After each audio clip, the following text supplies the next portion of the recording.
You know, sometimes the most powerful stories, the ones that really stick with you, are found in just a handful of verses.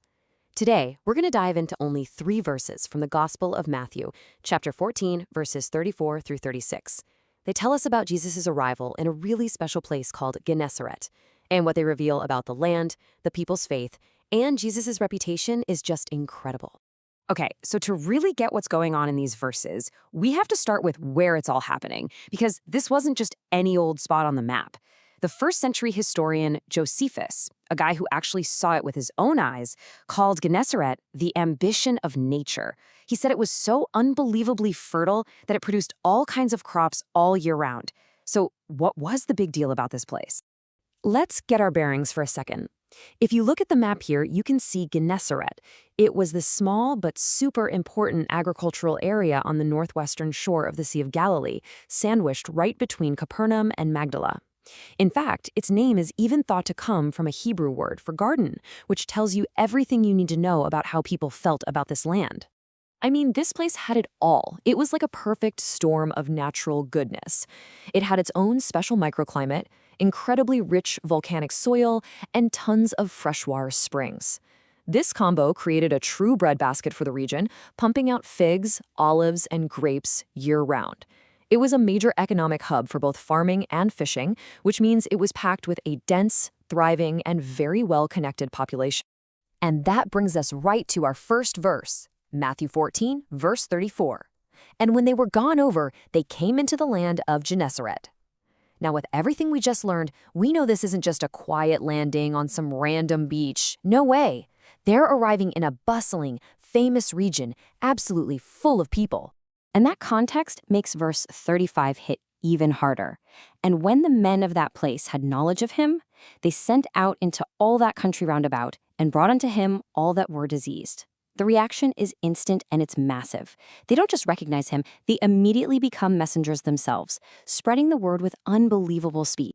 You can just picture the ripple effect, can't you? Because Gennesaret was so jam-packed with people and so connected, news traveled like wildfire.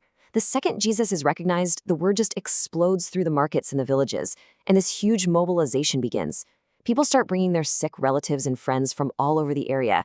This wasn't some remote wilderness. This was a community that was ready to act, and fast. And now we get to the absolute heart of the passage in verse 36. The people's request is just astonishing. It says they besought him that they might only touch the hem of his garment. Think about that.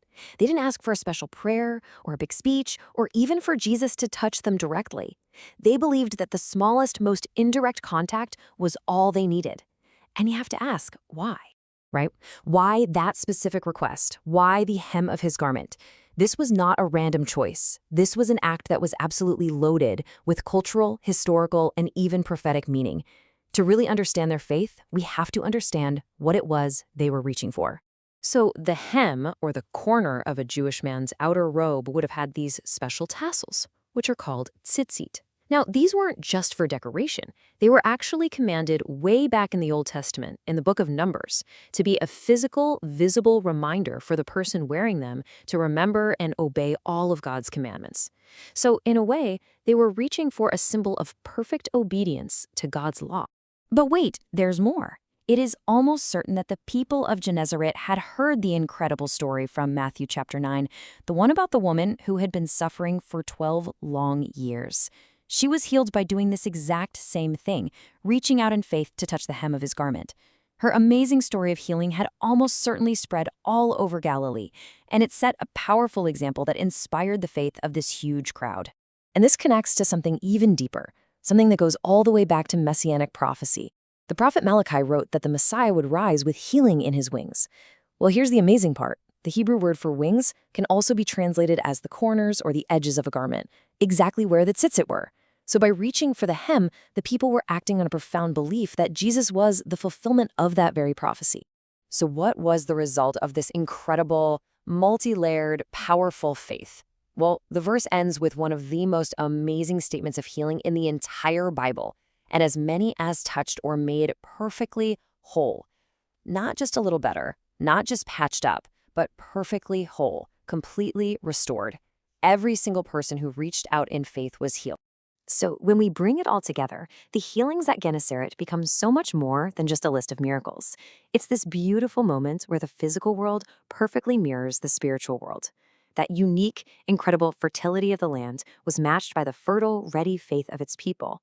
And it kind of makes you ask the question, doesn't it? What kind of environment does our own faith grow in? Is it as ready and receptive as the soil of Gennesaret?